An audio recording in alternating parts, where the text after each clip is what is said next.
నారా చంద్రబాబు నాయుడు అనే నేను ఇప్పుడు చేస్తుందా శాసనం ద్వారా నిర్మితమైన భారత రాజ్యాంగం పట్ల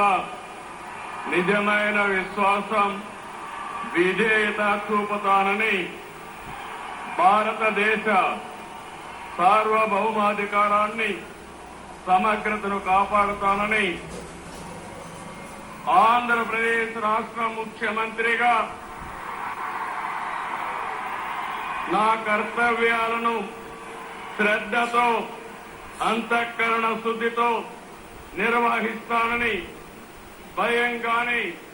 పక్షపాతం గాని రాగద్వేషాలు గాని లేకుండా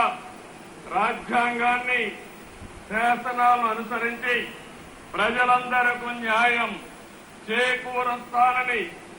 దైవ సాక్షిగా ప్రమాణం చేస్తున్నాను.